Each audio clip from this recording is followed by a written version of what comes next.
जय हिंद साथियों, मैं अनिल कुमार फिर से अपने यूट्यूब चैनल में आप लोगों का स्वागत करता हूं। दोस्तों, आज के सेशन का मेरा जो टॉपिक है वो आपको पॉलिटिकल साइंस का एक बहुत ही महत्वपूर्ण टॉपिक है, जो है आपको भारत के राष्ट्रपति से जो संबंधित कुछ महत्वपूर्ण प्रश्न है उसका हम लोग इस सेशन में क्या करेंगे, एनालिसिस करेंगे।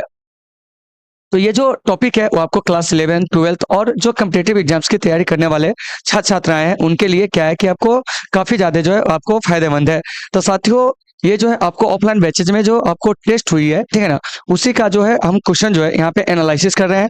अगर आपको ये क्वेश्चन प्राप्त करना हो तो आप हमारे टेलीग्राम चैनल से जरूर जुड़ जाएंगे। टेलीग्राम चैनल का नाम जो है अनिल आर्ट्स क्लासेस सीतामढ़ी। वैसे वीडियो के डिस्क्रिप्शन में जो है हम इसका लिंक दे देंगे, आप वहां से इसे देख लेंगे। तो चलिए साथियों, आज के इस सेशन को शुरू करते हैं।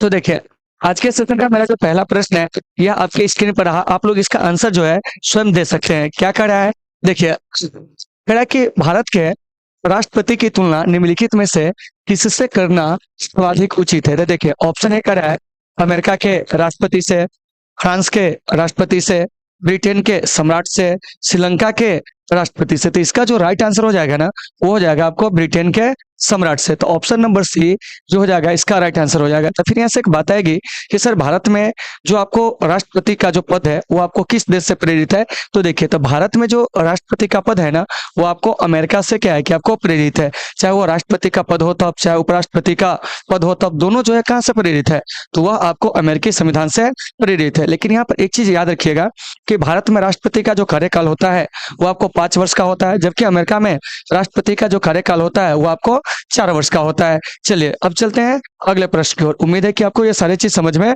आ गए होंगे। आगे देखते हैं क्या कह रहा है, सुनिए। कह रहा है कि भारत में कार्यपालिका का अध्यक्ष जो होता है कौन होता है। तो देखिए, ऑप्शन ए कह रहा है राष्ट्रपति, प्रधानमंत्री, विरोधी दल का नेता, भारत सरकार का मुख्य सचिव। तो देखिए, तो हमारे यहाँ जो है आपको कार्यपालिका के जो अध्यक्ष होते हैं वो आपको कौन होते हैं, राष्ट्रपति होते हैं। कौन होते हैं, राष्ट्रपति। क्योंकि अनुच्छेद 53 में स्पष्ट रूप से कहा गया है कि संघ की जो कार्यपालिका शक्ति है वो आपको किस में निहित होगी, राष्ट्रपति में निहित होगी, जिसका प्रयोग हुए स्वयं या अपने अधीनस्थों के माध्यम से करेंगे। तो दो का जो राइट आंसर हो जाएगा वो आपको ए हो जाएगा। तो यहाँ से एक बात आती है कि ये जो आपको कार्यपालिका है, इस कार्यपालिका के अंतर्गत आते कौन कौन है। तो देखिए, तो इस कार्यपालिका को आप दो भागों में क्या कर दीजिए, बांट दीजिए, ठीक है ना। तो एक तरफ आपको मिलेंगे संघ की कार्यपालिका, क्या मिलेंगे, संघ की कार्यपालिका। देखिए, इसको आपको याद रखना है, क्या होंगे, संघ की कार्यपालिका। और एक तरफ याद रखिएगा वो हो जाएगा आपको यानी कि प्रांतों की कार्यपालिका। इसे भी आपको याद रखना है। देखिए, कभी कभी इसमें से क्वेश्चन पूछ दिए जाते हैं और बच्चे जो होते हैं इसमें आपको फंस जाते हैं, तो आपको फंसना नहीं है। देखिए, तो संघ की जो कार्यपालिका है, इस कार्यपालिका के अंतर्गत कौन कौन आएंगे। तो देखिए, तो इसमें आपको राष्ट्रपति, देखिए याद रखना है आपको राष्ट्रपति। उसके बाद जो आएंगे साथियों वह आपको उपराष्ट्रपति। कौन आएंगे, उपराष्ट्रपति।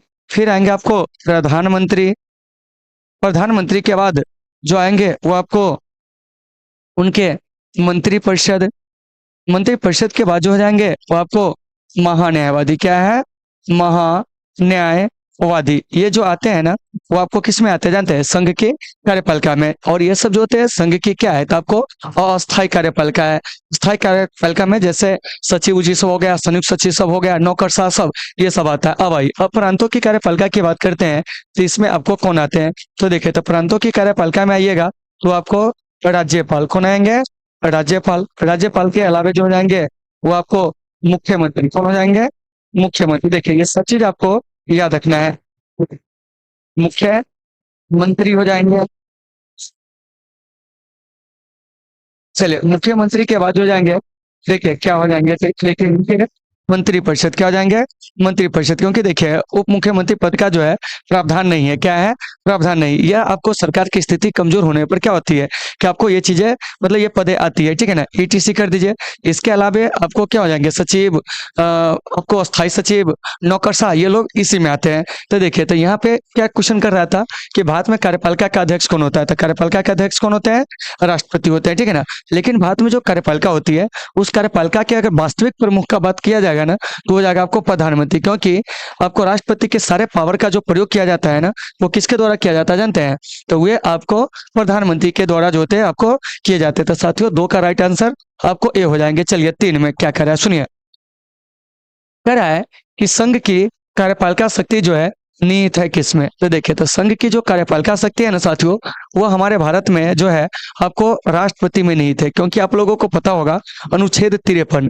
तो देखिए, तो ये जो अनुच्छेद 53 है, इस अनुच्छेद 53 में स्पष्ट रूप से कहा गया है कि संघ की जो कार्यपालिका शक्ति है वह राष्ट्रपति में निहित होगी, जिसका प्रयोग राष्ट्रपति स्वयं या अपने अधीनस्थों के माध्यम से करेंगे। अधीनस्थ कहने का मतलब यहाँ पर हुआ कि प्रधानमंत्री, मंत्रिपरिषद, ये सब जो हो गए हैं ना, वो उनके अधीनस्थ हो गए, या उनके कार्यों में सहायता के लिए होते हैं। ठीक है ना? तो ये जो देख रहे हैं 3, इसका राइट आंसर जो हो जाएगा वो आपको बी हो जाएगा। तो इसे आपको अच्छे से याद रखना है। और अभी के राष्ट्रपति कौन है? तो महामहिम श्रीमती द्रौपदी मुर्मू, और प्रधानमंत्री कहेंगे तो श्री नरेंद्र दामोदर दास मोदी। तो 3 का राइट आंसर जो हो जाएगा वो आपको बी हो जाएगा। चलिए 4 में क्या करा है कि भारत का राष्ट्रपति जो है वो आपको क्या है? तो देखिए, करा है कि राज्य का प्रधान है, ऑप्शन ए देखिए। उसके बाद करा है कि राज्य का प्रधान नहीं है, केवल सरकार का प्रधान है। राज्य व सरकार दोनों का क्या है कि आपको प्रधान है। क्या है? प्रधान है। तो देखिए, तो नहीं ये कथन सही है, नहीं ये कथन सही है, नहीं ये कथन सही है। राष्ट्रपति हमारे भारत में जो है क्या जानते हैं?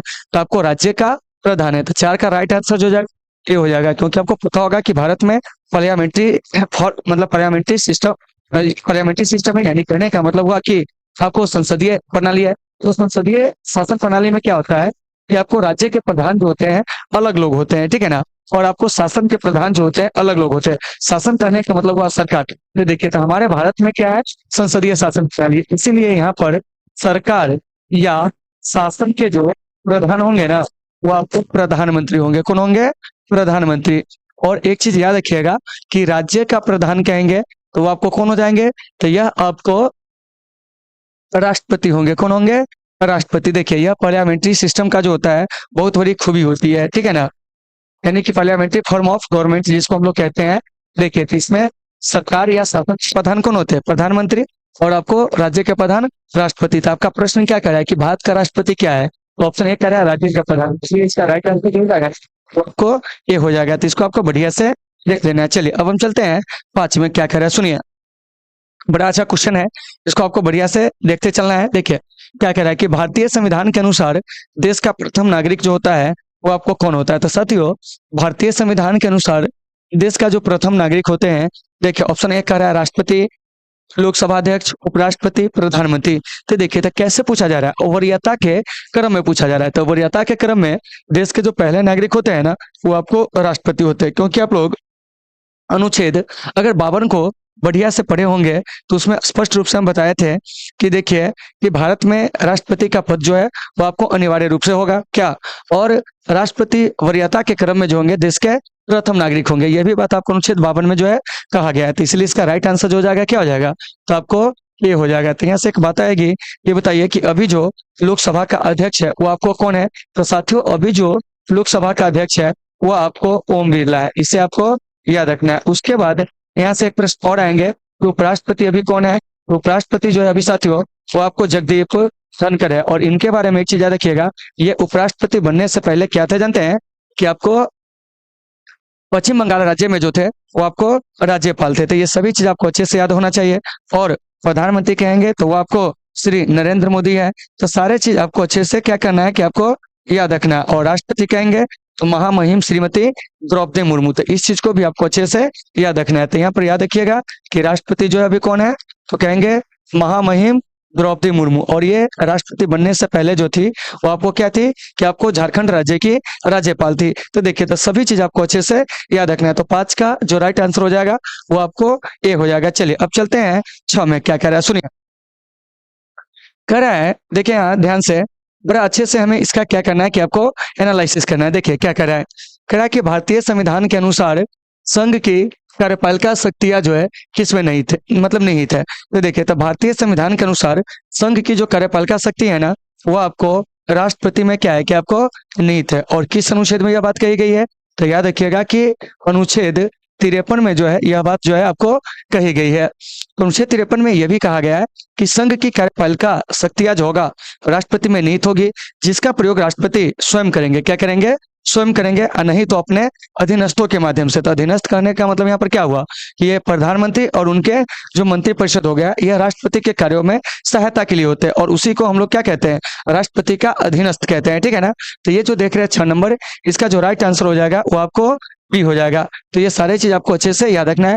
फिर यहाँ पर संसद आया, तो संसद के संरचना के संबंध में जो उल्लेख है वो आपको अनुच्छेद 79 में है, ठीक है ना। और संसद क्या है, तो कहेंगे यह हमारे देश की विधि बनाने वाली जो है वो आपको सर्वोच्च संस्था है, और इसका उल्लेख कहाँ है, तो अनुच्छेद 79 में है। तो 6 का राइट आंसर बी हो गया। चलिए 7 में क्या कह रहा है सुनिए। कह रहा है कि भारतीय संविधान के अनुसार देश की तीनों सेनाओं का जो सुप्रीम कमांडर होते हैं वो आपको कौन होते हैं। तो देखिए ऑप्शन ए कह रहा है राष्ट्रपति, उपराष्ट्रपति, थल सेनाध्यक्ष, फील्ड मार्शल। तो इसका जो राइट आंसर हो जाएगा वो हो जाएगा आपको राष्ट्रपति। क्या हो जाएंगे, राष्ट्रपति। तो एक चीज याद रखिएगा कि हमारे देश में जो है 3 तरह के जो है वो आपको सेना है। एक है आपको स्थल सेना जिसको हम लोग आर्मी कहते हैं, एक है आपको जल सेना या नौसेना जिसको हम लोग नेवी कहते हैं, और एक है आपको वायुसेना जिसको हम लोग क्या कहते हैं, तो आपको एयरफोर्स कहते हैं। तो यहाँ पर एक चीज याद रखिएगा कि 3 हम डेट बता रहे हैं, उस डेट को आपको याद रखना है। जैसे देखिए एक सबसे पहले आपको 15 जनवरी, ये डेट आपको याद रखना है।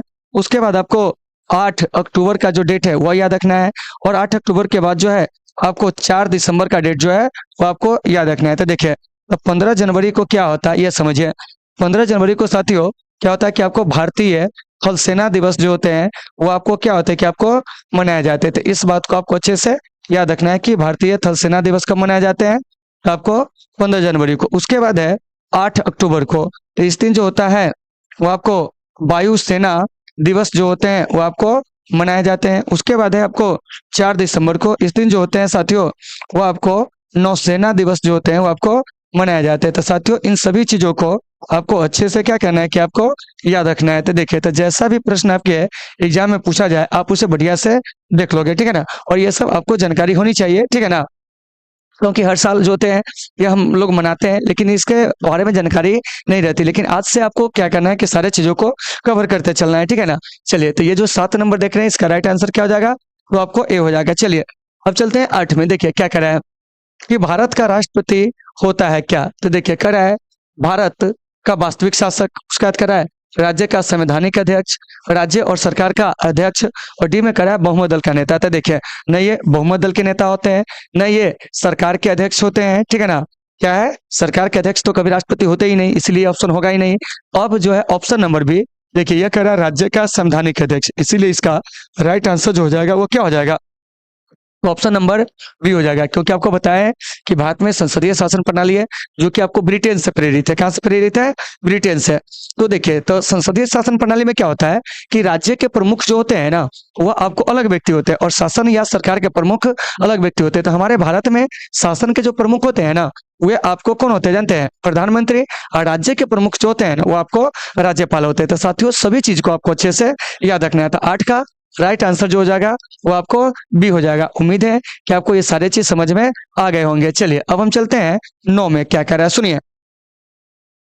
कह रहा है कि भारतीय सशस्त्र सेनाओं का सर्वोच्च कमांडर जो होता है वो आपको कौन होता है। तो अभी बताए थे कि भारतीय सशस्त्र सेनाओं का जो सशस्त्र मतलब सर्वोच्च कमांडर होते हैं वे आपको कौन होते हैं, राष्ट्रपति। तो ऑप्शन नंबर ए जो हो जाएगा इसका राइट आंसर हो जाएंगे, ठीक है ना। और प्रधानमंत्री कहेंगे तो ये हमारे यहाँ सरकार के क्या होते हैं कि आपको प्रमुख होते हैं।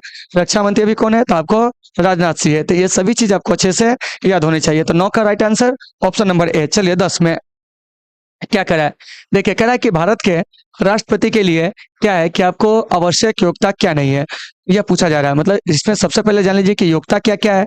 तो सबसे पहला कह रहा है कि वह भारत का नागरिक हो, बिल्कुल सही हो। तो भारत का कैसा नागरिक हो, तो चाहे वह जन्मजात हो तब, याद रखिएगा, चाहे वह आपको देशीकरण द्वारा भारत की नागरिकता ग्रहण किया हो तब, ठीक है ना, दोनों में से कोई होगा, ठीक है ना, वो राष्ट्रपति बनने के क्या है कि आपको पात्र है। उसके बाद कह रहा है कि वो 35 वर्ष से अधिक आयु का हो, ये भी बात क्या है कि आपको सही है कि कम से कम वो 35 वर्ष की आयु जो है पूरा कर चुका हो।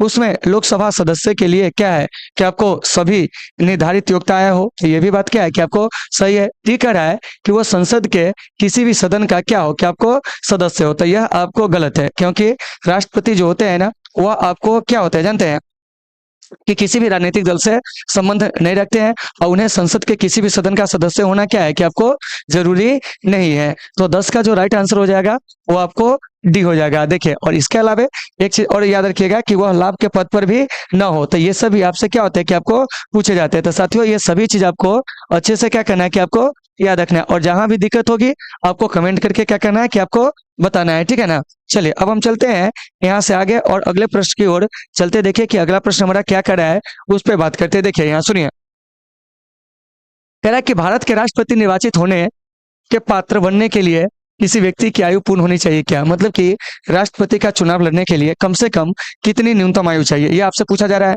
तो देखिए ऑप्शन ए कह रहा है 21 वर्ष, 25 वर्ष, 30 वर्ष, 35 वर्ष। तो इसका राइट आंसर जो हो जाएगा ना, हो जाएगा आपको 35 वर्ष। तो ऑप्शन नंबर डी ये सही हो जाएंगे। चलिए अब यहाँ से एक बात आती है कि और भी इसमें आयु शब्द दिया हुआ है, इसके बारे में जानते हैं। तो देखिए, तो सबसे पहले समझिए कि आपको ये जो 30 वर्ष है, ये आपको क्या है, तो राज्यसभा का सदस्य बनने के लिए न्यूनतम आयु कितना चाहिए था आपको? 30 वर्ष। इसके अलावा आपको विधान परिषद का सदस्य बनने के लिए जो न्यूनतम आयु चाहिए वो कितना चाहिए, तो वो हो जाएगा आपको 30 वर्ष, ठीक है ना। तो साथियों ये सभी चीज आपको अच्छे से याद होनी चाहिए। उसके बाद है आपको ये 25 वर्ष जो है ये आपको क्या है, तो देखिए, तो लोकसभा का सदस्य बनने के लिए, इसके अलावा आपको राज्य के विधानसभा का सदस्य बनने के लिए, क्या बनने के लिए, कि आपको विधान सभा सदस्य बनने के लिए आपको न्यूनतम आयु क्या चाहिए, तो आपको 25 वर्ष चाहिए। उसके बाद 21 वर्ष क्या है, तो जान लीजिए पंचायत का चुनाव लड़ने के लिए, क्या है, पंचायत का चुनाव लड़ने के लिए जो उम्मीदवार होते हैं उनकी न्यूनतम आयु क्या चाहिए, तो आपको 21 वर्ष चाहिए। तो देखिए, तो जैसा भी चीज आपके एग्जाम में पूछा जाए आपको बढ़िया से देख लेना है। देखिए, और ये सब आपको अच्छे से क्या होना चाहिए, कि आपको याद होने चाहिए, ठीक है ना, क्योंकि ये सब आपके एग्जाम में अक्सर जो होते हैं वो आपको पूछे जाते हैं, ठीक है ना। चलिए अब हम यहाँ से आगे चलते हैं और नेक्स्ट क्वेश्चन को देखते हैं क्या कह रहा है। सुनिए 12 नंबर, हाँ 11 हो चुका है, 12 में ये देखिए क्या कह रहा है कि राष्ट्रपति पद के उम्मीदवार के लिए अधिकतम आयु कितनी होनी चाहिए। मतलब कि राष्ट्रपति बनने के लिए अधिक से अधिक कितना आयु चाहिए, ठीक है ना। न्यूनतम तो 35 वर्ष है, लेकिन अधिकतम क्या है, तो देखिए अधिकतम कोई सीमा नहीं है, क्या है, कोई सीमा नहीं है। इसीलिए इसका ऑप्शन नंबर जो डी है वो आपको क्या हो जाएगा, कि आपको राइट आंसर हो जाएंगे। चलिए अब हम चलते हैं अगले प्रश्न को। देखिए अधिकतम आयु कोई नहीं है, ठीक है ना, लेकिन न्यूनतम आयु है कि कम से कम कितना चाहिए था आपको, 35 वर्ष जो है कम से कम चाहिए। चलिए आगे चलते हैं। देखिए 13 में क्या कह रहा है, कह रहा है कि एक व्यक्ति राष्ट्रपति पद के लिए अधिकतम कितनी बार निर्वाचित हो सकता है। तो देखिए, तो हमारे यहाँ क्या है कि एक व्यक्ति जो है राष्ट्रपति पद के लिए जो है अधिकतम आपको क्या है, कि कोई सीमा है ही नहीं कि वो कितना बार निर्वाचित होंगे। तो ऑप्शन नंबर जो डी है वो आपको क्या है, कि आपको राइट आंसर है। और अमेरिका में क्या है कि एक व्यक्ति जो है अधिकतम 2 बार जो है वो आपको राष्ट्रपति जो है वो आपको निर्वाचित हो सकते हैं, लेकिन हमारे यहाँ ऐसा नहीं है। लेकिन हमारे यहाँ भी ऐसा क्या होना चाहिए, कि आपको होना चाहिए। तो 13 का राइट आंसर डी हो गया। चलिए अब हम चलते हैं 14 में। देखिए क्या कर रहा है, बड़ा मच्छर काट रहा है यार इसमें। देखिए आप 14 में क्या कर रहा है, सुनिए।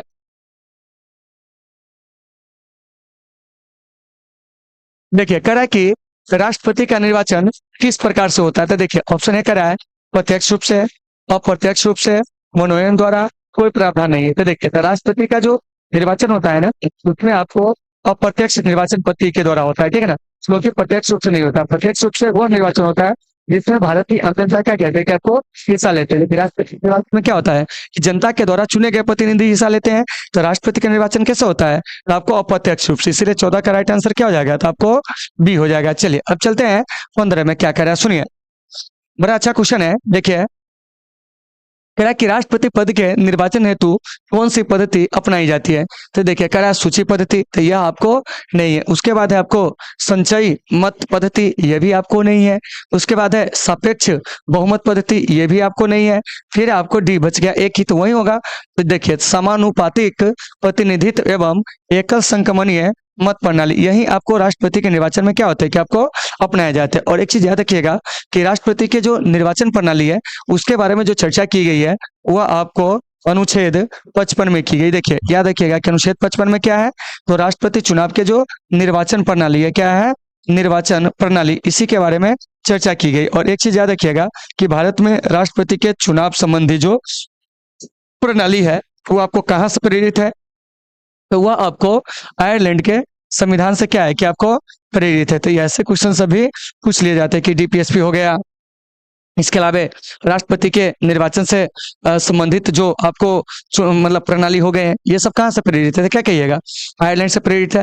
लेकिन यहाँ पर आप सीधे जान लीजिए कि राष्ट्रपति का चुनाव कैसे होता है। तो याद रखिएगा समानुपातिक प्रतिनिधित्व एवं एकल संक्रमणीय मतपति द्वारा होता है, ठीक है ना। और राष्ट्रपति के निर्वाचन प्रणाली का उल्लेख कहाँ है, तो अनुच्छेद 55 में। तो इसका राइट आंसर जो हो जाएगा वो आपको डी हो जाएगा। और आप लोगों को एनालिसिस कैसी लग रही है आप लोग कमेंट करके जरूर बताओगे। चलिए अब चलते हैं 16 में, क्या कह रहा है सुनिए। कह रहा है कि राष्ट्रपति पद के चुनाव संबंधी विवाद को किसे निर्देशित किया जाता है। मतलब कि राष्ट्रपति के चुनाव में अगर क्या होगा कि विवाद होगा तो वह कहाँ जाएगा, तो साथियों तो उसका जो आपको निपटारा जो होगा, ठीक है ना, वो आपको उच्चतम न्यायालय में होगा, यानी कि सुप्रीम कोर्ट में होगा, ठीक है ना। तो राइट आंसर क्या हो जाएगा आपको अनुच्छेद डी, सॉरी अनुच्छेद डी कहते हैं। राइट आंसर जो हो जाएगा ऑप्शन डी हो जाएगा। देखिए तो यहाँ से याद रखिएगा कि राष्ट्रपति के चुनाव संबंधित विवाद हो चाहे उपराष्ट्रपति के चुनाव संबंधित विवाद हो, उच्चतम न्यायालय में जाएगा। यह बात कहाँ कहा गया है, तो आपको अनुच्छेद 71 में। तो इसे भी आपको अच्छे से याद रखना। अब देखिए अब यहाँ से एक बात आती है लोकसभा अध्यक्ष। तो लोकसभा अध्यक्ष कौन है, ओम बिरला। निर्वाचन आयोग में अभी जो मुख्य निर्वाचन आयुक्त है कौन है, तो आपको राजीव कुमार। तो इसे भी आपको याद रखना है। और निर्वाचन आयोग का गठन कब होता है, याद रखिएगा 25 जनवरी 1950 को इसका क्या होता है कि आपको गठन होता है। तो साथियों इन सभी चीजों को आपको अच्छे से क्या करना है कि आपको देख लेना है। तो ऑप्शन नंबर जो सी है वो इसका, सॉरी सी कहते हैं डी, वो आपको बिल्कुल राइट आंसर है। और यहाँ पर एक बात आई 25 जनवरी, तो थोड़ा सा याद रखिएगा 25 जनवरी को हमारे यहाँ राष्ट्रीय मतदाता दिवस जो होते हैं वो आपको मनाए जाते हैं, ठीक है ना। तो 16 का राइट आंसर डी हो गया। चलिए 17 में क्या कह रहा है, बड़ा अच्छा प्रश्न है, आप लोग इसे बढ़िया से देखिए पहले। और ये देखने में आपको लंबा होगा लेकिन प्रश्न जो है काफी ये है। देखिए क्या कह रहा है, भारत का राष्ट्रपति निर्वाचित होने के लिए निम्नलिखित में से कौन सा बात मतलब अयोग्यता मानी जाएगी। मतलब कि कौन सी ऐसी चीजें हैं जो आपको अयोग्य होगी। तो देखिए कह रहा है कि भारत का नागरिक हो, तो यह आपको बिल्कुल सही कि राष्ट्रपति पद के लिए जो है आपको अगर चुनाव लड़ना है तो सबसे पहले आपको भारत का नागरिक होना होगा, यह बात सही है। 35 वर्ष की आयु पूर्ण कर मतलब पूरा कर चुका हो, यह भी आपको क्या है बिल्कुल सही है। लोकसभा का सदस्य निर्वाचित होने की योग्यता रखता हो, यह भी सही है। आगे कह रहा है कि कोई लाभ का पद ग्रहण किए हुए, तो यह गलत है क्योंकि राष्ट्रपति का चुनाव लड़ने के लिए उम्मीदवार को क्या होता है कि लाभ के पद पर नहीं रहना होता है। तो 17 का जो राइट आंसर हो जाएगा वो आपको डी हो जाएगा। तो देखिए राष्ट्रपति हो गया, उपराष्ट्रपति हो गया, प्रधानमंत्री हो गया, ठीक है ना, या कोई मंत्री हो गया, या राज्यों के राज्यपाल हो गया, ये सब ना लाभ के पद में नहीं आते हैं, ठीक है ना। तो इसको भी आपको याद रखना है। तो 17 का राइट आंसर क्या है, तो आपको डी है। चलिए 18 में क्या कह रहा है सुनिए। कह रहा है कि भारत में राष्ट्रपति का चुनाव किया जाता है कैसे। तो देखिए ऑप्शन ए कह रहा है प्रत्यक्ष निर्वाचन द्वारा, तो ये नहीं है, क्या है ये नहीं है। उसके बाद कह रहा है आपको एकल हस्तांतरणीय मत पद्धति द्वारा, क्या है पद्धति द्वारा। उसके बाद है अनुपातिक मत प्रणाली द्वारा। उसके बाद है खुला बैलेट प्रणाली द्वारा। तो ये सब तो देखिए कि बैलेट पेपर से तो चुनाव होते हैं, क्या होते हैं चुनाव होते हैं, नो डाउट, ठीक है ना। लेकिन यहाँ पर जो इसका राइट आंसर जो है देखिए यह आपको क्या हो जाएगा, ऑप्शन नंबर जो बी है वो आपको बिल्कुल जो हो जाएगा, इसका क्या हो जाएगा कि आपको सही आंसर हो जाएगा। तो 18 का राइट आंसर वो आपको बी हो जाएगा। तो आप लोग इसे बढ़िया से देख लीजिए, जहां भी दिक्कत हो आपको क्या करना है कमेंट करके बताना है, ठीक है ना।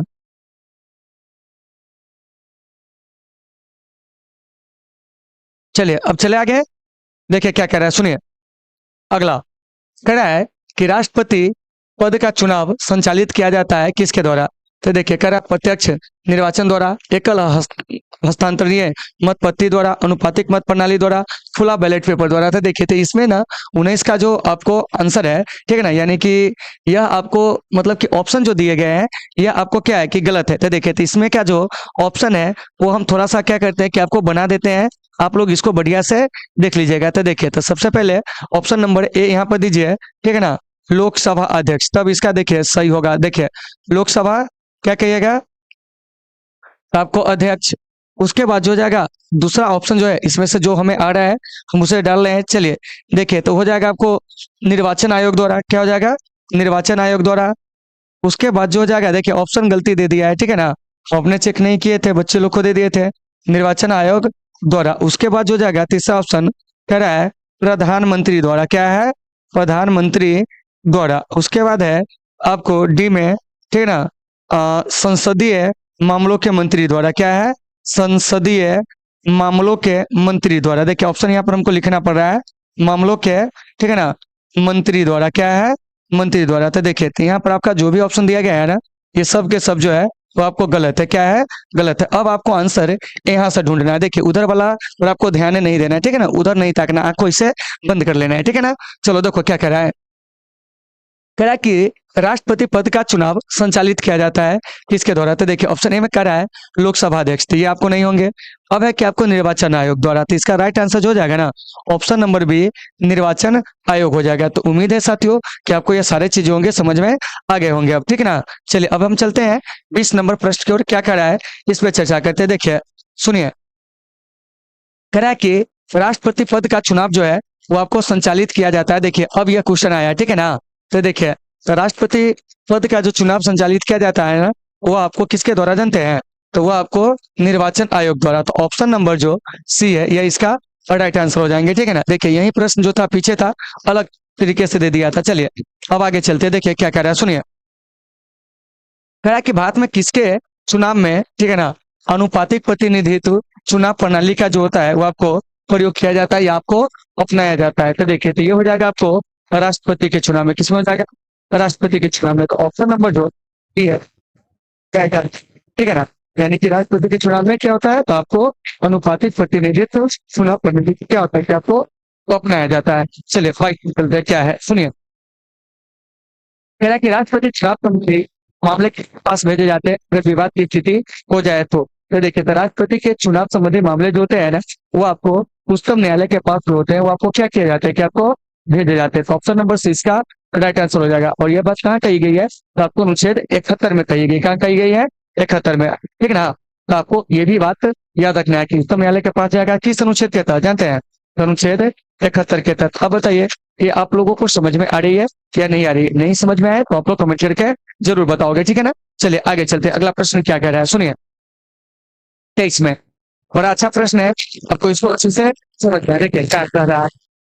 इस अनुच्छेद के तहत राष्ट्रपति तथा उपराष्ट्रपति के निर्वाचन से संबंधित विवाद का निर्णय उच्चतम न्यायालय द्वारा करने का प्रावधान संविधान में किया गया। अभी बताए थे अनुच्छेद क्या कहिएगा बताइए थे आपको 71। तो ऑप्शन नंबर जो डी है इसका राइट आंसर है। देखिए अनुच्छेद 55 में क्या है ये भी जान लीजिए क्योंकि राष्ट्रपति से जुड़ा हुआ अनुच्छेद है तो इसको जानना है। तो अनुच्छेद 55 में राष्ट्रपति के जो आपको निर्वाचन प्रणाली है उसके बारे में क्या किया गया कि आपको चर्चा किया गया है। तो इसे आपको अच्छे से याद रखना है। और 63 से लेके आपको क्या है कि मतलब क्या कहते हैं 71 तक जो है वो आपको क्या है उपराष्ट्रपति है, क्या है 70 तक उपराष्ट्रपति, 71 तक दोनों में कॉमन हो जाता है कि राष्ट्रपति उपराष्ट्रपति दोनों के चुनाव में विवाद होगा तो वो आपको कहाँ जाएगा? सर्वोच्च न्यायालय में। तो इसका राइट आंसर क्या हो जाएगा? तो आपको ऑप्शन नंबर बी हो जाएगा। देखिए है कितना बड़ा क्वेश्चन लेकिन इसका आंसर कितना छोटा है। देखिए आगे कह रहा है कि राष्ट्रपति पद के उम्मीदवारों को चुनाव प्रचार हेतु कितना समय मिलता है? तो देखिए तो राष्ट्रपति पद के उम्मीदवार को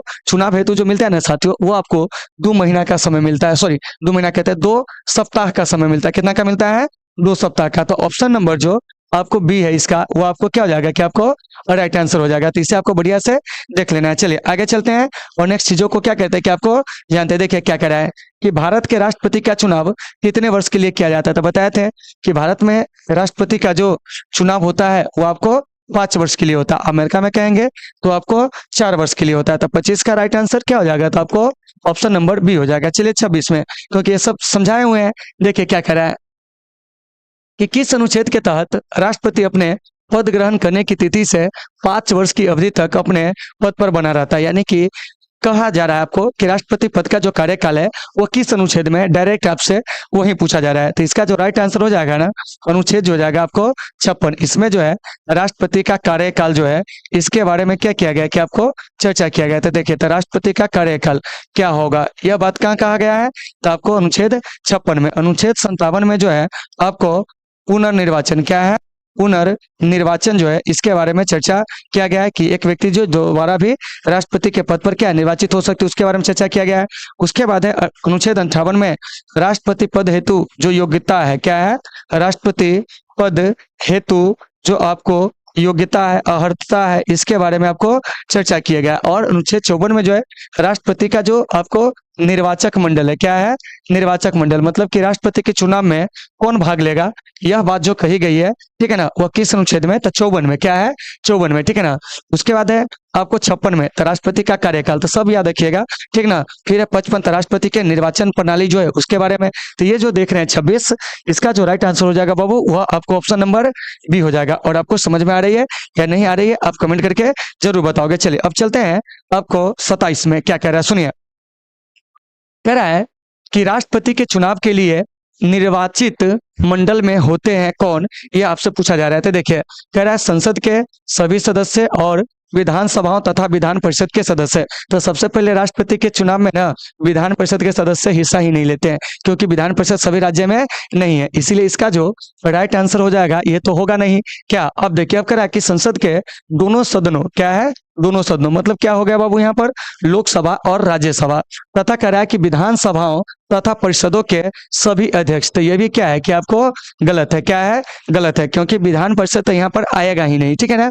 उसके बाद कह रहा है कि संसद के दोनों सदनों के सभी अध्यक्ष। तो ये भी नहीं होगा। अब कह रहा है कि संसद के दोनों सदनों के सभी निर्वाचित सदस्य। तो यहाँ दिए गए विकल्प में इसका जो राइट आंसर हो जाएगा ऑप्शन नंबर डी हो जाएगा। तो यहाँ पर थोड़ा सा आप लोग जान लीजिए कि राष्ट्रपति के चुनाव में हिस्सा कौन लेते हैं, यह जान लीजिए। तो सबसे पहले आपको ये जो संसद है, संसद में कौन आएगा, तो आपको लोकसभा, क्या है, लोकसभा, ठीक है ना, और आपको राज्यसभा, क्या है, राज्यसभा। तो लोकसभा और राज्यसभा दोनों के जो निर्वाचित सदस्य है वो आपको क्या होंगे कि आपको राष्ट्रपति के चुनाव में क्या करेंगे कि आपको हिस्सा लेंगे।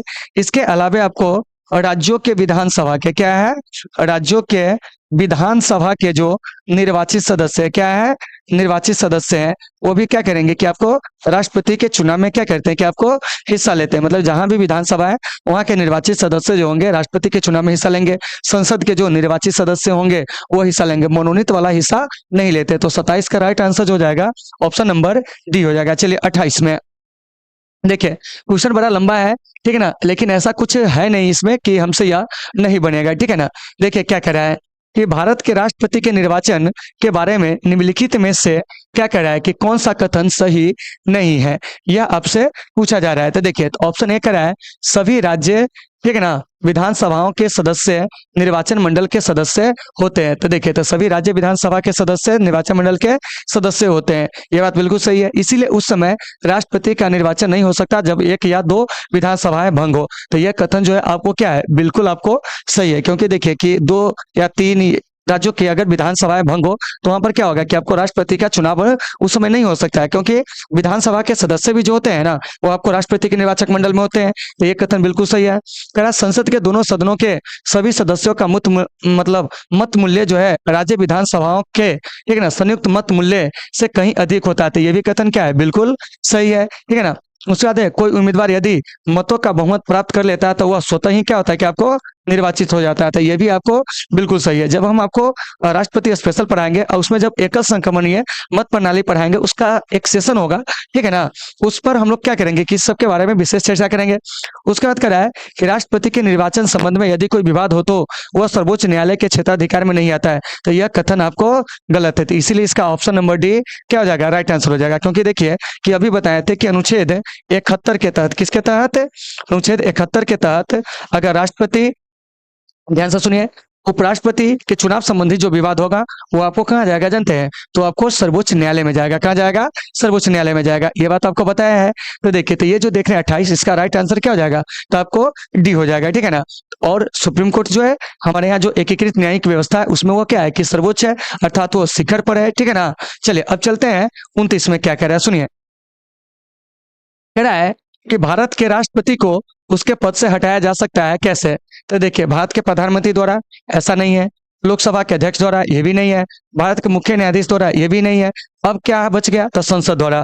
तो संसद जो है राष्ट्रपति को कैसे हटाएगा उसके पद से, तो देखिए तो ये हो जाएगा आपको महाभियोग प्रक्रिया के द्वारा। तो यहाँ से एक बात आती है कि महाभियोग प्रक्रिया का उल्लेख कहाँ है, तो ये आपको अनुच्छेद 61 में, कहाँ है, अनुच्छेद 61 में। तो इस चीज को आपको अच्छे से याद रखना है, ठीक है ना। तो फिर यहाँ से एक चीज आपके पास और आएंगे, क्या जानते हैं कि ये जो महाभियोग प्रक्रिया है, ठीक है ना, इसका जो उल्लेख है अनुच्छेद 61 में, तो राष्ट्रपति पर जो महाभियोग की प्रक्रिया होती है वो आपको कहाँ से प्रेरित है। तो देखिए हमारे भारत में राष्ट्रपति पर जो महाभियोग की प्रक्रिया है ना वो आपको कहाँ से प्रेरित है जानते हैं, तो ये आपको अमेरिका से प्रेरित है। और ये जो राष्ट्रपति है, इस राष्ट्रपति पर महाभियोग की प्रक्रिया जो है संसद के किसी भी सदन से क्या हो सकता है कि आपको शुरू हो सकता है, याद रखिएगा। तो 29 का right answer option number D हो जाएंगे। देखिए बड़ा रोचक टॉपिक है, इससे बहुत सारे प्रश्न जो होंगे वो आपके एग्जाम में आते हैं, इसीलिए आप इसे बढ़िया से मतलब याद रखोगे। चलिए आगे चलते हैं। इसमें क्या कह रहे हैं कि भारत के राष्ट्रपति को पद से हटाने की जो प्रक्रिया है वो आपको क्या है, यह पूछा जा रहा है। तो देखिए कह रहा है कि संसद के द्वारा अविश्वास का प्रस्ताव, उसके बाद कह रहा है मंत्रिपरिषद का राष्ट्रपति को हटाने संबंधी प्रस्ताव, सर्वोच्च न्यायालय का निर्देश, संसद द्वारा महाभियोग। तो इसका जो राइट आंसर हो जाएगा ना, वो हो जाएगा आपको संसद द्वारा महाभियोग। तो ऑप्शन नंबर जो डी है वो आपको बिल्कुल क्या है कि आपको सही है। तो साथियों आपके एग्जाम में जिस प्रकार से प्रश्न पूछे जाए आप इसे बढ़िया से देख लोगे। तो 30 का जो राइट आंसर हो जाएगा वो आपको क्या हो जाएगा, ऑप्शन नंबर डी। और अभी बताए थे कि राष्ट्रपति पर महाभियोग की प्रक्रिया संसद के किसी भी सदन से क्या है कि आपको शुरू हो सकता है। आगे देखिए क्या कह रहा है कि संविधान के उल्लंघन के लिए राष्ट्रपति के विरुद्ध अभियोग कार्यवाही किस में शुरू की जा सकती है। तो कह रहा है लोकसभा में, तो ऐसा नहीं है, राज्यसभा में ऐसा भी नहीं है, अब कह रहा है संसद के किसी भी सदन में। तो यह आपको राइट आंसर हो जाएगा, वह लोकसभा से भी शुरू हो सकता है और आपको राज्यसभा से भी शुरू हो सकता है महाभियोग की प्रक्रिया, ठीक है ना। चलिए तो 31 का right answer option number C हो जाएगा। चलिए 32 में क्या कह रहा है सुनिए, राष्ट्रपति को हटाया जा सकता है कैसे।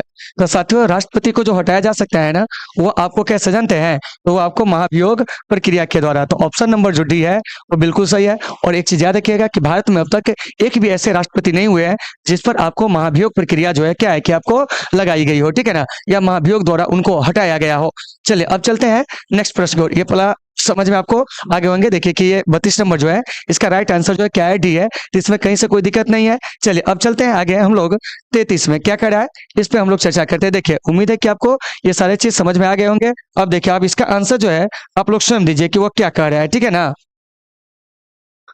देखिए कह रहा है कि राष्ट्रपति पर महाभियोग किस आधार पर लगाया जा सकता है। तो देखिए कह रहा है किसी भी आधार पर, संविधान के अतिक्रमण करने पर, राज्य विधानसभा का भंग करने पर, उपराष्ट्रपति को राष्ट्रपति बनाने पर। तो देखिए तो राष्ट्रपति पर जो महाभियोग है ना वो आपको संविधान के अतिक्रमण करने पर लगाया जा सकता है। तो ऑप्शन नंबर जो बी है इसका राइट आंसर हो जाएगा। और हमारे भारत में संविधान के जो संरक्षक होते हैं वो आपको कौन होते हैं, तो साथियों हमारे भारत में संविधान के जो संरक्षक होते हैं वो आपको सर्वोच्च न्यायालय होते हैं। चलिए अब चलते हैं 34 में क्या कह रहा है सुनिए, कह रहा है कि राष्ट्रपति पर महाभियोग की प्रक्रिया किस देश के संविधान से ली गई। तो देखो बाबू राष्ट्रपति पर महाभियोग की जो प्रक्रिया है ना वो आपको अमेरिका से क्या है कि आपको लिया गया था, इसे आपको याद रखना है। देखिए तो यहाँ से एक चीज याद रखिएगा कि राष्ट्रपति का पद भी, ठीक है ना, उपराष्ट्रपति का क्या कहेंगे कि आपको पद क्या है, उपराष्ट्रपति का पद। इसके अलावा आपको एक चीज याद रखिएगा, मौलिक अधिकार क्या है, मौलिक अधिकार।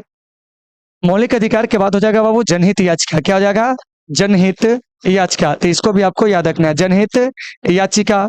जनहित याचिका के बाद जो हो जाएंगे वो आपको क्या हो सकते हैं बताइए। तो आपको न्यायिक पुनरावलोकन क्या है, न्यायिक पुनरावलोकन, ठीक है ना, पुनरावलोकन।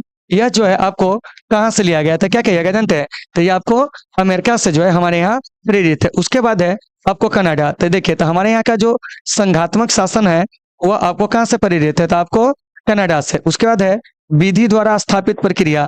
तो विधि द्वारा स्थापित प्रक्रिया कहाँ से प्रेरित है, तो देखिए तो विधि द्वारा स्थापित प्रक्रिया जो है वो आपको कहाँ से जानते हैं, तो आपको जापान से। उसके बाद है आपको डीपीएसपी, क्या है, डीपीएसपी। उसके बाद जो है वो आपको क्या जानते हैं कि आपको राष्ट्रपति के निर्वाचन संबंधी जो प्रक्रिया है वो। इसके अलावा आपको क्या है कि राज्यसभा में 12 सदस्यों का जो क्या है कि आपको राष्ट्रपति के द्वारा मनोनयन, ये सब जो है आयरलैंड से प्रेरित है। तो ये सब आपको अच्छे से याद रखना है। लेकिन यहाँ 34 का राइट आंसर जो हो जाएगा वो आपको ये हो जाएगा। और आप लोगों को समझ में आ रही है या नहीं आ रही है आप लोग कमेंट करके जरूर बताओगे। चलिए अब चलते हैं 35 में क्या कह रहा है सुनो, कह रहा है कि भारतीय राष्ट्रपति को किस परिस्थिति में अपने पद से त्यागपत्र देना पड़ता है। तो देखो बाबू कह रहा है कि भारतीय राष्ट्रपति को कब त्यागपत्र देना पड़ेगा। तो कह रहा है महाभियोग लगने पर, रिश्वत लेने पर, प्रधानमंत्री के कहने पर, संसद के वक्तव्य न देने पर, यानी संसद में वक्तव्य न देने पर। तो देखिए तो इसका राइट आंसर हो जाएगा महाभियोग लगने पर। तो ऑप्शन नंबर ए जो हो जाएगा इसका बिल्कुल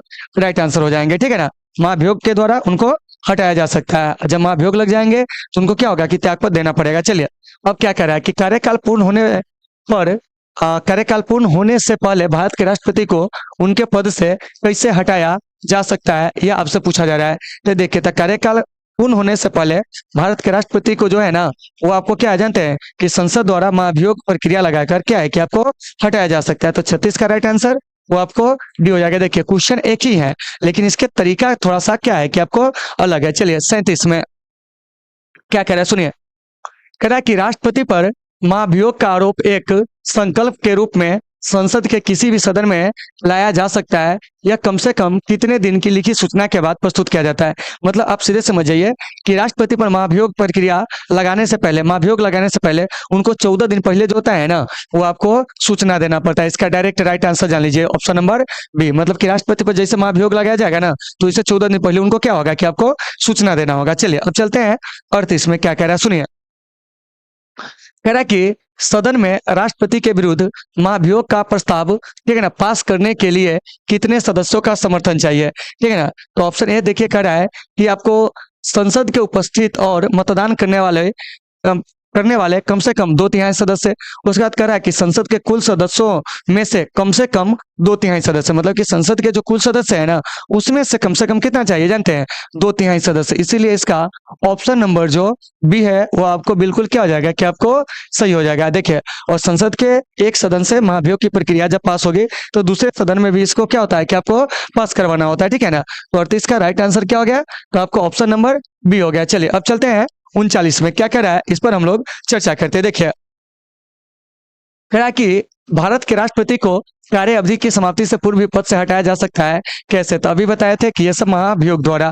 तो ऑप्शन नंबर सी इसका राइट आंसर हो जाएगा। देखिए, एक ही क्वेश्चन जो है ना, उसको केवल क्या है कि भाषा को बदल कर, ठीक है ना, तरीका को बदल कर क्या किया जा रहा है कि आपसे पूछा जा रहा है। चलिए अब चलते हैं 40 में क्या कह रहा है, सुनिए। कह रहा है कि राष्ट्रपति को निम्नलिखित में से कौन सा पद और गोपनीयता की शपथ दिलाता है। मतलब कि राष्ट्रपति को उनके पद और गोपनीयता की शपथ जो है कौन दिलाते हैं, तो यह आपको भारत के मुख्य न्यायाधीश दिलाते हैं। और अभी भारत के जो मुख्य न्यायाधीश है, 50वें मुख्य न्यायाधीश है, उनका नाम क्या है, तो वह है आपको DY चंद्रचूड़। कौन है, DY चंद्रचूड़। तो इस चीज को भी आपको अच्छे से याद रखना है। उसके बाद है अटॉर्नी जनरल ऑफ इंडिया, तो वह आपको R वेंकट रमनी है। कौन है, R वेंकट रमनी, ठीक है ना। तो इसे भी आपको अच्छे से याद रखना है। कौन है, तो क्या कहेंगे, तो आपको R वेंकट रमनी, यही अभी भारत के क्या है कि आपको महान्यायवादी है, यानी कि अटॉर्नी जनरल ऑफ इंडिया। और ये भारत सरकार के सबसे बड़े क्या होते हैं कि आपको कानूनी सलाहकार होते हैं। तो ये सारे चीज आपको अच्छे से याद होनी चाहिए। तो 40 का राइट आंसर जो हो जाएगा वो आपको ऑप्शन नंबर ए हो जाएगा। चलिए 41 में क्या कह रहा है, सुनिए। कह रहा है कि राष्ट्रपति संविधान के किस अनुच्छेद के तहत भारत के मुख्य न्यायाधीश के समक्ष जो है वो आपको शपथ ग्रहण करता है। मतलब कि राष्ट्रपति के शपथ संबंधित जो प्रावधान है वो आपको कहाँ है, तो यह आपको अनुच्छेद 60 में, क्या है, अनुच्छेद 60 में, ठीक है ना। तो ऑप्शन नंबर 20 का राइट आंसर हो जाएंगे। अनुच्छेद 58 में जो है राष्ट्रपति पद के लिए क्या है कि आपको योग्यता है, क्या है, योग्यता है। तो 41 का right answer option number B हो जाएंगे। चलिए अब हम चलते हैं 42 में। 42 नंबर क्या कर रहा है, इस पर थोड़ा सा हम लोग चर्चा करते हैं, सुनिए। कह रहा है कि मुख्य न्यायाधीश की अनुपस्थिति में राष्ट्रपति किसके समक्ष शपथ लेता है। देखिए कि आपको मुख्य न्यायाधीश क्या है, अनुपस्थित है, तो राष्ट्रपति किसके समक्ष जो होंगे शपथ लेंगे, ठीक है ना। तो वह शपथ लेंगे सर्वोच्च न्यायालय के वरिष्ठ न्यायाधीश के समक्ष। मतलब कि जैसे देखिए सर्वोच्च न्यायालय में क्या होता है, न्यायाधीशों का क्रम होता है। मुख्य न्यायाधीश पहले नंबर पर, फिर उसके बाद जो होते हैं दूसरे नंबर के न्यायाधीश, तीसरे नंबर के, चौथे नंबर के, इस प्रकार से होते हैं, ठीक है ना। तो देखिए, तो अगर मुख्य न्यायाधीश अनुपस्थित हो तो अब क्या होगा, सर्वोच्च न्यायालय का वरिष्ठ न्यायाधीश उनको क्या करेंगे कि आपको शपथ दिलाएंगे। तो इस बात को आपको याद रखना है। उपराष्ट्रपति कहेंगे अभी कौन, जगदीप धनखड़। महान्यायवादी कहेंगे तो आपको R वेंकट रमनी। उसके बाद लोकसभा अध्यक्ष तो आपको ओम बिरला। लेकिन इसका राइट आंसर क्या हो जाएगा, तो ऑप्शन नंबर आपको डी हो जाएगा। तो उम्मीद है कि आपको ये सारे चीज समझ में आ गए होंगे। चलिए अब हम चलते हैं आपको 42 में क्या कह रहा है, सुनिए। कह रहा है कि यदि राष्ट्रपति और उपराष्ट्रपति दोनों देश से बाहर हो तो उस स्थिति में उनके कार्यभार कौन ग्रहण करेगा। देखिए, न राष्ट्रपति है यहाँ, न आपको उपराष्ट्रपति है, तो ऐसे परिस्थिति में क्या होगा जानते हैं, सर्वोच्च न्यायालय के जो मुख्य न्यायाधीश है वह राष्ट्रपति का पद क्या करेंगे कि आपको ग्रहण करेंगे। और आपको पता होगा कि सर्वोच्च न्यायालय के एकमात्र मुख्य न्यायाधीश है न्यायमूर्ति M हिदायतुल्लाह, जो आपको राष्ट्रपति पद पर भी क्या हुए हैं कि आपको कार्य किए हुए हैं, ठीक है ना, कार्यवाहक रूप से। 43 का राइट आंसर वो आपको सी हो जाएगा। और बाद में न्यायमूर्ति M हिदायतुल्लाह जो होते हैं वह भारत के उपराष्ट्रपति भी बनते हैं। चलिए चलते हैं 44 में, लेकिन उससे पहले इसका आंसर क्या है बताइए, तो आपको सी हो जाएगा, ठीक है ना। 44 में क्या कह रहा है, सुनिए। कह रहा है यदि भारत के राष्ट्रपति त्यागपत्र देना चाहते हैं तो वो अपना त्यागपत्र किसे देंगे। तो देखिए, तो राष्ट्रपति अपना त्यागपत्र जो देते हैं ना वह भारत के उपराष्ट्रपति को, याद रखिएगा। और भारत के उपराष्ट्रपति जो है त्यागपत्र देंगे किसको जानते हैं, तो आपको राष्ट्रपति को। मतलब राष्ट्रपति उपराष्ट्रपति का, उपराष्ट्रपति राष्ट्रपति को अपना त्यागपत्र क्या कहते हैं कि आपको संबोधित करते हैं। तो ऑप्शन नंबर जो बी है इसका वो बिल्कुल क्या हो जाएंगे कि आपको सही हो जाएंगे। चलिए अब हम चलते हैं 44 में क्या कह रहा है, सुनिए, सॉरी 45 में। कह रहा है कि भारत के राष्ट्रपति और उपराष्ट्रपति की मृत्यु की स्थिति में भारत के राष्ट्रपति के रूप में कौन काम करेगा, मतलब न राष्ट्रपति हो न उपराष्ट्रपति हो, तो ऐसे परिस्थिति में भारत के जो मुख्य न्यायाधीश होते हैं वो आपको राष्ट्रपति के रूप में क्या करते हैं, कार्य करते हैं। क्योंकि देखिए कि राष्ट्रपति के पद को ना मिनटों के लिए भी खाली आपको नहीं किया जा सकता है, क्योंकि हमारे देश के सारे चीजों का जो कार्य संचालन होते हैं, सत्ता का संचालन होते हैं, ठीक है ना, वो आपको राष्ट्रपति के नाम से ही होते हैं, इसीलिए उनके पद को खाली नहीं छोड़ा जा सकता है। तो 45 का राइट आंसर क्या हो जाएगा, तो आपको ऑप्शन नंबर जो सी है वो आपको बिल्कुल सही हो जाएगा। चलिए 46 में क्या कह रहा है सुनिए, यदि मृत्यु, त्यागपत्र अथवा हटाए जाने की स्थिति में भारत के राष्ट्रपति का पद रिक्त हो जाए तो उस पद को कौन संभालेगा। देखिए क्या कह रहा है कि अगर मृत्यु हो जाए राष्ट्रपति को, त्यागपत्र वो दे दे या उनको हटा दिया जाए तो ऐसी स्थिति में राष्ट्रपति का पद खाली हो जाएगा, बिल्कुल सही है। तो उस स्थिति में कार्यभार कौन संभालते, तो उस स्थिति में आपको उपराष्ट्रपति, क्योंकि देखिए हमारे यहाँ उपराष्ट्रपति का पद जो है ना, देखिए बनाया ही गया है राजनीतिक निरंतरता को बनाए रखने के लिए, ठीक है ना। तो 46 का राइट आंसर क्या हो जाएगा, बी हो जाएगा। और उपराष्ट्रपति पद के बारे में जो उल्लेख है कहा है, तो अनुच्छेद 63 में प्रधानमंत्री की नियुक्ति किस अनुच्छेद के तहत होती है, तो आपको 75 के तहत, ठीक है ना।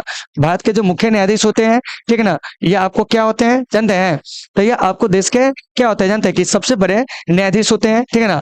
तो इसे आपको याद रखना। और यह सर्वोच्च न्यायालय के क्या होते हैं कि आपको मुख्य न्यायाधीश होते हैं, और सर्वोच्च न्यायालय हमारे देश का सबसे बड़ा क्या है कि आपको न्यायालय। तो 46 का राइट आंसर क्या हो जाएगा, तो ऑप्शन नंबर बी हो जाएगा। चलिए 47 में क्या करें कि जब राष्ट्रपति मृत्यु, त्यागपत्र या उनको पदच्युत या अन्य कारणों से नहीं निभा सकता है तो उपराष्ट्रपति कितने समय तक राष्ट्रपति के रूप में कार्य कर सकता है। मतलब आप सीधे समझ जाइए कि जब राष्ट्रपति का पद रिक्त हो तो कार्यवाहक जो राष्ट्रपति है वो कितना दिन तक बना रह सकता है, तो वो आपको 6 माह तक, मतलब कि 6 माह के अंदर में आपको चुनाव कराना होगा। 6 माह से अधिक समय तक हमारे भारत में जो है क्या है कि आपको कार्यवाहक राष्ट्रपति जो है वो आपको नहीं रह सकता। मतलब कि अधिकतम जो वे उपराष्ट्रपति होंगे 6 माह तक क्या होंगे कि आपको कार्यवाहक राष्ट्रपति बन के रह सकते हैं। तो इसका राइट आंसर क्या हो जाएगा, तो आपको डी हो जाएगा। लेकिन अमेरिका में क्या है कि आपको अलग चीज है, अमेरिका में उपराष्ट्रपति जब कार्यवाहक राष्ट्रपति बनते हैं ना तो वो शेष कार्यकाल के लिए बनते हैं, ठीक है ना। लेकिन हमारे भारत में 6 माह के लिए बनते हैं, उसके बाद फिर चुनाव होते हैं। देखिए उसके अंदर में चुनाव करा लेना है, ठीक है ना, उसके अंदर में चुनाव करा लेना है 6 माह के अंदर। देखिए कह रहे निम्नलिखित में से कौन से राष्ट्रपति पूर्व में केंद्रीय गृह मंत्री थे, तो देखिए तो ऑप्शन ए कह रहा है बीबी गिरी, ज्ञानी जैल सिंह, डॉक्टर जाकिर हुसैन, आर वेंकटरमन। तो इसका राइट आंसर जो हो जाएगा ना हो जाएगा आपको ज्ञानी जैल सिंह। और याद रखिएगा ज्ञानी जैल सिंह जो थे ना वो आपको प्रथम सिख राष्ट्रपति थे। क्या थे, प्रथम सिख राष्ट्रपति, ये बात आपको याद रखना है। दूसरी बात कि ज्ञानी जैल सिंह जो है बीटो पावर का क्या किए थे कि आपको प्रयोग किए थे, तो बीटो पावर का प्रयोग करने वाले जो पहले आपको राष्ट्रपति थे वो कौन थे जानते हैं, तो वे आपको ज्ञानी जैल सिंह थे। तो इन चीजों को आपको अच्छे से याद रखना है। दूसरी बात प्रथम मुस्लिम राष्ट्रपति कहेंगे तो डॉक्टर जाकिर हुसैन, ठीक है ना। बीबी गिरी प्रथम कार्यवाहक क्या कहेंगे जानते हैं, तो आपको राष्ट्रपति। तो यहाँ से ये भी प्रश्न पूछा जाएगा कि बताइए कि प्रथम कार्यवाहक राष्ट्रपति कौन थे, तो साथियों प्रथम कार्यवाहक राष्ट्रपति जो थे वे आपको बीबी गिरी थे। तो ये सारे चीज आपको अच्छे से याद होने चाहिए। 48 का जो राइट आंसर हो जाएगा वो क्या हो जाएगा जानते हैं, तो आपको ऑप्शन नंबर जो बी है वो आपको बिल्कुल क्या हो जाएंगे कि आपको सही हो जाएंगे। चलिए अब चलते हैं 49 में, क्या कह रहा है सुनिए, कह रहा है कि भारत के राष्ट्रपति निर्वाचित होने से पूर्व निम्न में से कौन उपराष्ट्रपति नहीं थे। तो देखिए तो आपको डॉक्टर एस राधाकृष्णन ये आपको उपराष्ट्रपति थे, ठीक है ना। डॉक्टर जाकिर हुसैन भी उपराष्ट्रपति थे, बीबी गिरी भी क्या थे आपको उपराष्ट्रपति थे। तो ज्ञानी जैल सिंह इसका राइट आंसर हो जाएगा। देखिए कौन कौन व्यक्ति जो है उपराष्ट्रपति से राष्ट्रपति बने हुए हैं, तो जैसे देखिए डॉक्टर एस राधाकृष्णन, जाकिर हुसैन, उसके बाद है आपको बीबी गिरी के बाद हो जाएगा आर वेंकटरमन, ठीक है ना। इसके बाद आपको शंकर दयाल शर्मा, के आर नारायण, ये ऐसे 6 व्यक्ति है जो आपको उपराष्ट्रपति से क्या हुए कि बाद में राष्ट्रपति बने थे, ठीक है ना। तो 49 का राइट आंसर ऑप्शन नंबर जो डी है वो बिल्कुल सही हो जाएगा। चलिए 50 में क्या कह रहा है कि भारत के चौथे राष्ट्रपति कौन थे, तो देखिए ऑप्शन ए कह रहा है बीबी Giri, doctor S Radhakrishnan, Fakhruddin Ali Ahmed, doctor Zakir Hussain. तो इसका राइट आंसर हो जाएगा आपको बीबी गिरी, यह आपको चौथे राष्ट्रपति थे, ठीक है ना। डॉक्टर एस राधाकृष्णन द्वितीय राष्ट्रपति थे, फखरुद्दीन अली अहमद ये आपको 5वें राष्ट्रपति थे, और जाकिर हुसैन देश के तीसरे क्या थे कि आपको राष्ट्रपति थे। तो देखिए तो आपको राष्ट्रपति का पूरा क्रम जो होना चाहिए याद होना चाहिए। अभी जो द्रौपदी मुर्मू है वो आपको क्या क्रम के राष्ट्रपति है जानते हैं, तो वे आपको 15वें क्रम के क्या है कि आपको राष्ट्रपति है। तो देखिए तो यहाँ से याद रखिएगा doctor Rajendra Prasad, doctor S Radhakrishnan, उसके बाद आपको डॉक्टर जाकिर हुसैन, बीबी गिरी, फखरुद्दीन अली अहमद, उसके बाद है आपको नीलम संजीव रेड्डी, उसके बाद हो जाएंगे कौन ज्ञानी जैल सिंह, उसके बाद है आपको क्या कहते हैं, आर वेंकट रमन, फिर आपको शंकर दयाल शर्मा, उसके बाद है आपको के Narayan, APJ Abdul Kalam, doctor APJ Abdul Kalam, उसके बाद आपको प्रतिभा देवी सी पाटिल, प्रणब मुखर्जी, रामनाथ कोविंद जी, और उसके बाद जो अभी है, जो कौन है जानते हैं, तो वे आपको मतलब महामहिम श्रीमती द्रौपदी मुर्मू, ठीक है ना। तो इस सभी चीज को आपको अच्छे से याद रखना है, ठीक है ना। तो ये सारे चीज आपके एग्जाम में जो होते हैं आपको क्रम से पूछे जाते हैं। इसमें पूछेंगे देश के पहले राष्ट्रपति, तो कहिएगा प्रतिभा देवी सी पाटिल, दूसरे कहेंगे तो वो आपको द्रौपदी मुर्मू। तो उम्मीद है साथियों कि आपको ये सारे चीज समझ में आ गए होंगे। तो 50 का right answer option number A हो जाएंगे। तो साथियों, आप लोगों को क्लास कैसी लगी, अपना फीडबैक जरूर देंगे। तो चलिए साथियों, आज के सेशन को हम लोग यहीं पे विराम देते हैं। मिलेंगे आपसे कल एक बेहतर क्लास के साथ। जब तक के लिए आप सभी साथियों से सुविधा, take care all of you.